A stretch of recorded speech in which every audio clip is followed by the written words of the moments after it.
আকাশবাণী গুৱাহাটী পুৱাৰ আঞ্চলিক বাতৰি পঢ়িছো ভাস্বতী চক্ৰৱৰ্তীয়ে এতিয়াৰ প্ৰধান বাতৰিসমূহ হ'ল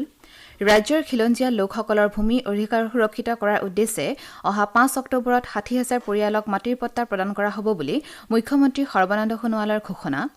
অহা জানুৱাৰী মাহৰ পূৰ্বে প্ৰতিখন জিলা চিকিৎসালয়ত আইচিইউ স্থাপন কৰাৰ লগতে গুৱাহাটীৰ দ্বিতীয়খন চিকিৎসা মহাবিদ্যালয়ৰ নিৰ্মাণ কাৰ্য আৰম্ভ কৰা হ'ব বুলি স্বাস্থ্যমন্ত্ৰী ড হিমন্ত বিশ্ব শৰ্মাৰ মন্তব্য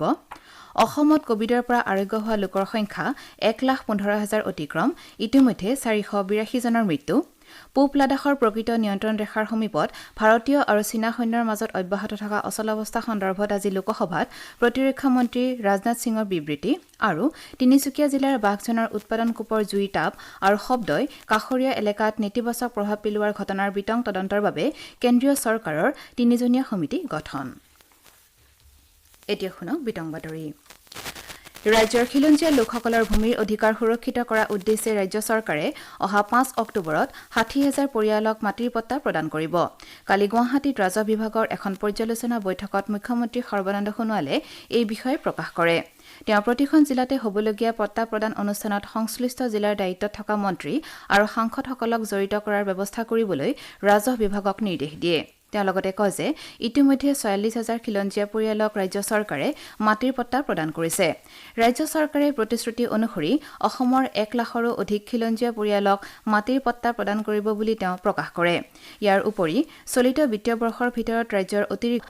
১,০০,০০০ খিলঞ্জীয়া পৰিয়ালক মাটিৰ পট্টা দিয়াৰ বাবে ৰাজ্য চৰকাৰে ব্যৱস্থা গ্ৰহণ কৰিব বুলিও মুখ্যমন্ত্ৰীয়ে কয়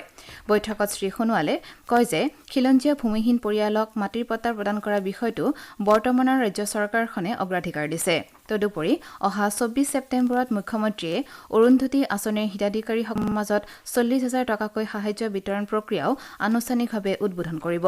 বৈঠকত যোৰহাটৰ ক্ষুদ্ৰ চাহ খেতিয়কসকলৰ মাজত অতি শীঘ্ৰে মাটিৰ পট্টা বিতৰণৰ কাৰ্যসূচী গ্ৰহণ কৰাৰ সিদ্ধান্ত লোৱা হয় ইয়াৰ উপৰিও বান আৰু খহনীয়াত গৃহহীন লোকসকলৰ পুনৰ সংস্থাপনৰ নীতিও শীঘ্ৰে চূড়ান্ত কৰাৰ বাবে সিদ্ধান্ত গ্ৰহণ কৰা হয় তদুপৰি বান ক্ষতিগ্ৰস্ত লোকসকলক ৰখাৰ বাবে মাজুলী তেজপুৰ আৰু বৰপেটাত ৩টা কেন্দ্ৰ স্থাপন কৰা হ'ব স্বাস্থ্যমন্ত্ৰী ড হিমন্ত বিশ্ব শৰ্মাই কৈছে যে অহা জানুৱাৰী মাহৰ পূৰ্বে প্ৰতিখন জিলা চিকিৎসালয়ত আইচিইউ স্থাপনৰ লগতে গুৱাহাটীৰ দ্বিতীয়খন চিকিৎসা মহাবিদ্যালয়ৰ নিৰ্মাণ কাৰ্য আৰম্ভ হ'ব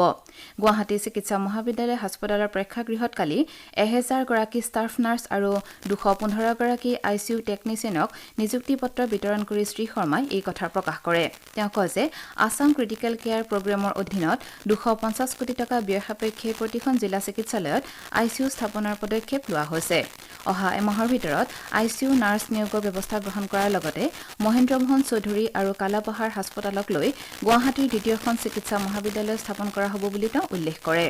তেওঁ কয় যে ৮০০ কোটি টকা ব্যয় সাপেক্ষে নিৰ্মাণ হ'বলগীয়া এই চিকিৎসা মহাবিদ্যালয় হাস্পতাল পূৰ্বোত্তৰ ভাৰতৰ ভিতৰতে বৃহৎ হাস্পতাল হ'ব কালাপাহাৰ হাস্পতালৰ পৰা মহেন্দ্ৰ মোহন চৌধুৰী হাস্পতাললৈ ৫-৬ মিনিটৰ ভিতৰতে আহিব পৰা ফাষ্ট ট্ৰেক পথ নিৰ্মাণ কৰিবলৈ তেওঁ গড় কাপ্তানী বিভাগক নিৰ্দেশ দিয়ে অহা নৱেম্বৰ মাহৰ পৰা লখিমপুৰ মেডিকেল কলেজ হাস্পতালত অপিডি সেৱা আৰম্ভ হ'ব বুলি প্ৰকাশ কৰি মন্ত্ৰীগৰাকীয়ে কয় যে অহা ডিচেম্বৰ মাহৰ ভিতৰত ৰাজ্যৰ আৰু 10খন চিকিৎসালয়ত ডায়েলিচিছৰ ব্যৱস্থা কৰা হ'ব গোৱালপাৰা চৰাইদেউ বিশ্বনাথ কৰিমগঞ্জ মেডিকেল কলেজৰ কামো এই বছৰৰ ভিতৰতে আৰম্ভ কৰা হ'ব মন্ত্ৰী ড শৰ্মাই কয় যে অসমৰ ৰাজহুৱা স্বাস্থ্য খণ্ডৰ উন্নয়নৰ এই ধাৰাবাহিকতা অব্যাহত থাকিলে অসমৰ স্বাস্থ্য খণ্ড দেশৰ ভিতৰতে নহয় বিশ্বৰ ভিতৰতে শক্তিশালী হিচাপে পৰিগণিত হ'ব অসমত কোভিড-19ৰ পৰা আৰোগ্য হোৱা লোকৰ সংখ্যা ১,১৫,০০০ৰো অধিক হৈছে কালিৰ দিনটোত ৰাজ্যখনৰ বিভিন্ন চিকিৎসালয়ৰ পৰা ১,৯১৮ জন লোক সুস্থ হৈ উঠাত ঘৰলৈ যাবলৈ দিয়া হয় ইফালে কালিৰ দিনটোত ৰাজ্যখনত ১৩ জন কোভিড আক্ৰান্ত লোকৰ মৃত্যু হয় ইয়াকে লৈ ৰাজ্যখনত কোভিডত মৃত্যু হোৱা লোকৰ সংখ্যা ৪৮২লৈ বৃদ্ধি পালে স্বাস্থ্য বিভাগৰ সূত্ৰত প্ৰকাশ কৰা হৈছে যে কালিৰ দিনটোত যোৰহাট ওদালগুৰি আৰু শিৱসাগৰ জিলাৰ দুজনকৈ ধেমাজি ডিব্ৰুগড় ধুবুৰী দৰং গোলাঘাট কামৰূপ মহানগৰ আৰু নগাঁও জিলাৰ এজনকৈ লোকৰ মৃত্যু হয় আনহাতে কালি পৰীক্ষা কৰা ৩২,২৪২ জন লোকৰ ভিতৰত ২,৪০০ জন লোকৰ দেশত কৰোনা ভাইৰাছৰ উপস্থিতি ধৰা পৰে কালি আক্ৰান্তসকলৰ ভিতৰত আছে কামৰূপ মহানগৰ জিলাৰ ৫৩৮ যোৰহাটৰ ১৭৫ ডিব্ৰুগড়ৰ ৮৩ গোলাঘাটৰ ১১৮ আৰু লখিমপুৰ জিলাৰ ১৮২ জন ইয়াকে লৈ ৰাজ্যত কৰোনা আক্ৰান্তৰ সংখ্যা ১,৪৪,১৬৬ হৈছেগৈ ইয়াৰে ৩০,৫৪৮ জন চিকিৎসাধীন হৈ আছে কালিৰ দিনটোত আক্ৰান্তৰ হাৰ হৈছে ৭.৪৫%। ইফালে শিলচৰ চিকিৎসা মহাবিদ্যালয় হাস্পতালৰ RT-PCR পদ্ধতিৰে কৰা কোভিড পৰীক্ষাৰ সংখ্যাক ১ লাখ অতিক্ৰম কৰিছে ওদালগুৰিত যোৱা ২৪ ঘণ্টাত নতুনকৈ ১০জন ব্যক্তি কোভিড-১৯ত আক্ৰান্ত হোৱাত জিলাখনত এতিয়ালৈকে এই ৰোগত আক্ৰান্ত লোকৰ সংখ্যা ১,৭০২ লৈ বৃদ্ধি পাইছে ইয়াৰে ১,৪৯৪ জন সুস্থ হৈ ঘৰলৈ উভতিছে বৰ্তমান জিলাখনত ২০০ জন এই ৰোগত আক্ৰান্ত হৈ চিকিৎসাধীন হৈ আছে কামৰূপ জিলাত কৰোনাত আক্ৰান্তৰ সংখ্যা ৬,৬১২ লৈ বৃদ্ধি পাইছে ইয়াৰে ৫,৯৩৯ জন সুস্থ হৈ ঘৰলৈ উভতিছে বৰ্তমান জিলাখনত ৬৬৩ জন বিভিন্ন চিকিৎসালয়ত চিকিৎসাধীন হৈ আছে মৰিগাঁও জিলাত নতুনকৈ ৪৩ জন লোকৰ দেহত কোভিড-১৯ৰ উপস্থিতি ধৰা পৰিছে ইয়াকে লৈ জিলাখনত এতিয়ালৈকে এই ৰোগত আক্ৰান্ত লোকৰ সংখ্যা ২,৬২৯ লৈ বৃদ্ধি পাইছে কাৰ্বি আংলং জিলাত নতুনকৈ ৭জন লোকৰ দেহত কোভিড-১৯ৰ উপস্থিতি ধৰা পৰিছে ইয়াকে লৈ জিলাখনত এতিয়ালৈকে এই ৰোগত আক্ৰান্ত লোকৰ সংখ্যা ১,১৫৩ লৈ বৃদ্ধি পাইছে আনহাতে ধুবুৰী জিলাত যোৱা ২৪ ঘণ্টাত নতুনকৈ ২৩জন লোকৰ দেহত কোভিড-১৯ৰ উপস্থিতি ধৰা পৰিছে ইয়াকে লৈ জিলাখনত এতিয়ালৈকে এই ৰোগত আক্ৰান্ত লোকৰ সংখ্যা ৩,৪৪১ লৈ বৃদ্ধি পালে আপোনালোকে বাতৰি শুনিছে আকাশবাণী গুৱাহাটী কেন্দ্ৰৰ পৰা প্ৰতিৰক্ষা মন্ত্ৰী ৰাজনাথ সিঙে আজি লোকসভাত পূব লাডাখৰ প্ৰকৃত নিয়ন্ত্ৰণ ৰেখাৰ সমীপত ভাৰতীয় আৰু চীনা সৈন্যৰ মাজত অব্যাহত থকা অচলাৱস্থা সন্দৰ্ভত বিবৃতি দিব বিষয়টোক লৈ আলোচনা কৰাৰ বাবে বিৰোধী দলসমূহে জনাই অহা দাবীৰ পৰিপ্ৰেক্ষিতত প্ৰতিৰক্ষা মন্ত্ৰীৰ এই বিবৃতি বিশেষ তাৎপৰ্যপূৰ্ণ হিচাপে বিবেচিত হৈছে লোকসভাত আজি সদস্যসকলৰ বেতন ভাত্তা আৰু পেঞ্চন সংশোধনী বিধেয়ক অত্যাৱশ্যকীয় সামগ্ৰী সংশোধনী বিধেয়ক আৰু বেংকিং সেৱা নিয়ামক সংশোধনী বিধেয়কক লৈ আলোচনা হ'ব একেদৰে ৰাজ্যসভাত আজি ঋণ পৰিশোধৰ অক্ষমতা আৰু দেউলীয়া বিধি বিধেয়ক উত্থাপন কৰাৰ সম্ভাৱনা আছে উল্লেখযোগ্য যে কোভিড-১৯ৰ নীতি নিৰ্দেশনাসমূহৰ মাজেৰে কালিৰে পৰা সংসদৰ বৰ্ষাকালীন অধিৱেশন আৰম্ভ হৈছে কেন্দ্ৰীয় চৰকাৰে ততালিকৈ প্ৰযোজ্য হোৱাকৈ সকলো প্ৰকাৰৰ পিঁয়াজৰ ৰপ্তানি নিষিদ্ধ কৰিছে ঘৰুৱা বজাৰত পৰ্যাপ্ত পিঁয়াজৰ মজুতকৰণ নিশ্চিত কৰাৰ লগতে সামগ্ৰীবিধৰ দাম নিয়ন্ত্ৰণৰ উদ্দেশ্যে এই সিদ্ধান্ত গ্ৰহণ কৰা হৈছে বিদেশ মন্ত্ৰালয়ৰ অধীনৰ বিদেশী বাণিজ্য সঞ্চালকালয়ে এই সম্পৰ্কীয় অধিসূচনা জাৰি কৰিছে কৰোনা মহামাৰীৰ মাজতে উত্তৰ পূৰ্বাঞ্চলত ঘৰুৱা বিমানৰ চলাচল পুনৰ আৰম্ভ হোৱাত বিমান যাত্ৰীসকলৰ যথেষ্ট সঁহাৰি পৰিলক্ষিত হৈছে এই সময়ছোৱাত গুৱাহাটী আগৰতলা ইম্ফল ডিব্ৰুগড় শিলচৰ ডিমাপুৰ যোৰহাট তেজপুৰ আৰু লীলাবাৰী বিমানবন্দৰত যথেষ্ট সংখ্যক বিমানৰ চলাচল আৰম্ভ হৈছে ভাৰতৰ বিমান প্ৰাধিকৰণৰ আঞ্চলিক কাৰ্যবাহী সঞ্চালকে প্ৰকাশ কৰা মতে উত্তৰ পূৰ্বাঞ্চলৰ দুৱাৰমুখ লোকপ্ৰিয় গোপীনাথ বৰদলৈ বিমানবন্দৰত যোৱা ১০ ছেপ্টেম্বৰ পৰ্যন্ত ৫,৯২৪ গৰাকী যাত্ৰীয়ে বিমানযোগে যাত্ৰা কৰিছে এই সময়ছোৱাত উত্তৰ পূৰ্বাঞ্চলৰ দ্বিতীয়টো ব্যস্ত বিমানবন্দৰ আগৰতলাত ১,৭৬৫ গৰাকী যাত্ৰীয়ে যাত্ৰা কৰিছে উল্লেখযোগ্য যে দেশত বাণিজ্যিক বিমানৰ চলাচল আৰম্ভ হোৱাৰ পাছতে এই বিমানবন্দৰসমূহত যোৱা জুলাই মাহৰ পৰা নিয়মীয়াকৈ বিমানৰ চলাচল অব্যাহত আছে বিষয়াগৰাকী জনোৱা মতে অহা কিছুদিনত বিমানৰ চলাচলসমূহ স্বাভাৱিক হৈ পৰিব আৰু যাত্ৰীৰ সংখ্যাও বৃদ্ধি পাব ধেমাজিৰ লগতে চুবুৰীয়া অৰুণাচল প্ৰদেশত যোৱা কেইদিনমান ধৰি দি থকা নেৰানেপৰা বৰষুণৰ ফলত ধেমাজি জিলাৰ ৪০খন গাঁও বানৰ কবলত পৰিছে চিলাপথাৰ নগৰৰ প্ৰায় ৪০০টা পৰিয়ালৰ ঘৰ বানত বুৰ গৈছে বেউৰা আৰু গাই নদীৰ পানীয়ে চিচিবৰ গাঁৱৰ আমগুৰি আৰু গড়মৰা পঞ্চায়তৰ অধীনৰ ২০খন গাঁও বুৰাই পেলাইছে জীয়াঢল নদীৰ বানত পশ্চিম ধেমাজিৰ ১০খন গাঁও বুৰ গৈছে আনহাতে চিলে পঞ্চায়তৰ অধীনৰ ১০খন গাঁৱৰ লোকে বানৰ বাবে ওখ ঠাইত আশ্ৰয় লৈছে ইপিনে জোনাই আৰু অৰুণাচললৈ বিদ্যুৎ যোগান ধৰা বহু বিদ্যুৎ খুঁটা বানে উটুৱাই নিয়াত যোৱা নিশাৰে পৰা বিদ্যুৎ যোগান অব্যাহত হৈ পৰিছে ইপিনে চট্ৰং আৰু কুকুৰজান নদীৰ বাঢ়নী পানীয়ে গহপুৰৰ কেইবাটাও ৱাৰ্ডৰ বিস্তৰ ক্ষতি সাধন কৰিছে চট্ৰং নদীৰ বাঢ়নী পানীৰ তীব্ৰ সোঁতে নগৰখনৰ মাজমজিয়াত থকা পকী দলংখনৰ প্ৰতিও ভাবুকিৰ সৃষ্টি কৰিছে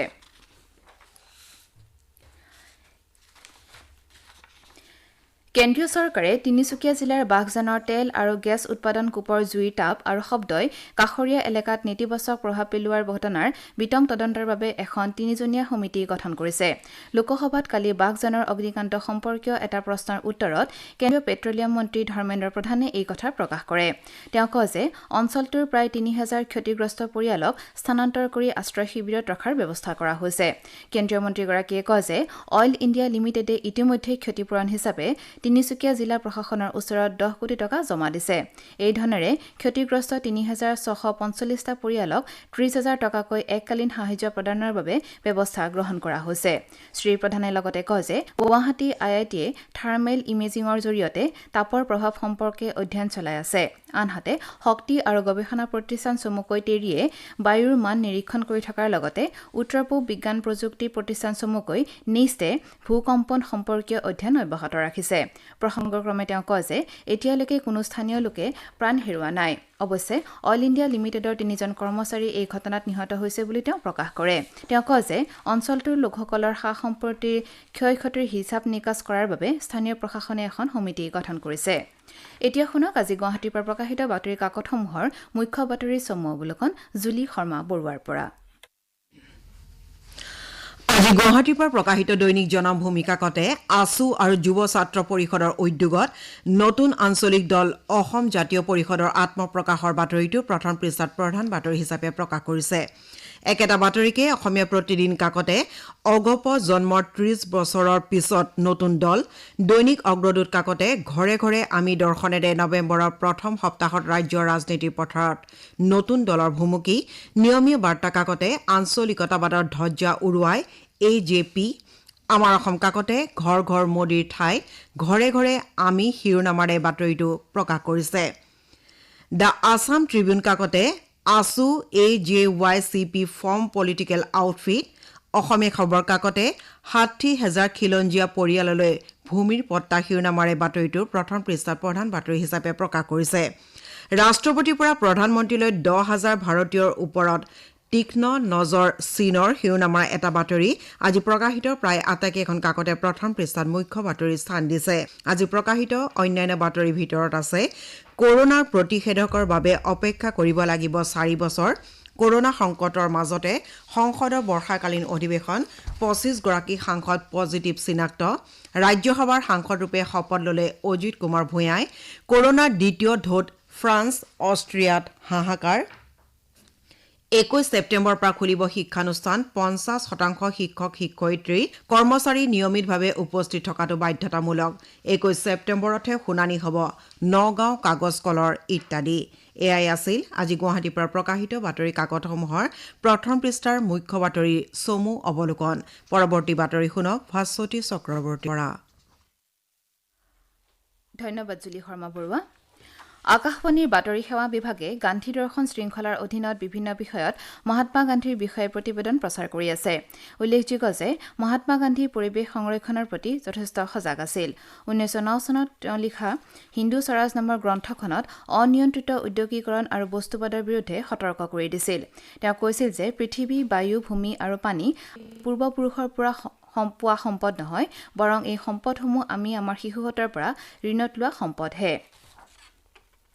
এই সম্পদসমূহ একেৰূপতে ৰাখি আমি শিশুহঁতক উভতাই দিব লাগিব। প্ৰায় 100 বছৰ পূৰ্বে মহাত্মা গান্ধীয়ে নদী, জলাশয়, কাৰখানা আদি প্ৰদূষিত কৰা কাৰ্যক কঠোৰ ভাষাৰে সমালোচনা কৰিছিল।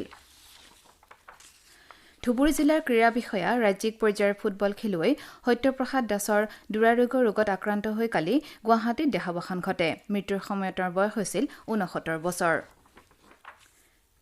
ভাৰতত কোভিড-19ৰ পৰা আৰোগ্য হৈ উঠা লোকৰ হাৰ 78% বৃদ্ধি পাইছে। যোৱা 24 ঘণ্টাত দেশত 77,000তকৈও অধিক কোভিড ৰোগী সুস্থ হৈ উঠিছে। ইয়াকে ধৰি দেশত এই পৰ্যন্ত 37,80,000ৰো অধিক ৰোগী কোভিড-19ৰ পৰা আৰোগ্য হৈ উঠিছে। বাতৰি শেষ কৰাৰ আগে প্ৰধান বাতৰিসমূহ চমুকৈ পুনৰ এবাৰ। ৰাজ্যৰ খিলঞ্জীয়া লোকসকলৰ ভূমিৰ অধিকাৰ সুৰক্ষিত কৰাৰ উদ্দেশ্যে অহা 5 অক্টোবৰত 60,000 পৰিয়ালক মাটিৰ পট্টা প্ৰদান কৰা হ'ব বুলি মুখ্যমন্ত্ৰী সৰ্বানন্দ সোণোৱালৰ ঘোষণা। অহা জানুৱাৰী মাহৰ পূৰ্বে প্ৰতিখন জিলা চিকিৎসালয়ত ICU স্থাপন কৰাৰ লগতে গুৱাহাটীৰ দ্বিতীয়খন চিকিৎসা মহাবিদ্যালয়ৰ নিৰ্মাণ কাৰ্য আৰম্ভ কৰা হ'ব বুলি স্বাস্থ্যমন্ত্ৰী ড হিমন্ত বিশ্ব শৰ্মাৰ ঘোষণা অসমত কোভিডৰ পৰা আৰোগ্য হোৱা লোকৰ সংখ্যা 1,15,000 অতিক্ৰম ইতিমধ্যে 482 জনৰ মৃত্যু আৰু তিনিচুকীয়া জিলাৰ বাঘজনৰ উৎপাদন কূপৰ জুইৰ তাপ আৰু শব্দই কাষৰীয়া এলেকাত নেতিবাচক প্ৰভাৱ পেলোৱাৰ ঘটনাৰ বিতং তদন্তৰ বাবে কেন্দ্ৰীয় চৰকাৰৰ 3জনীয়া সমিতি গঠন পুৱাৰ আঞ্চলিক বাতৰি আজিলৈ ইমানেই নমস্কাৰ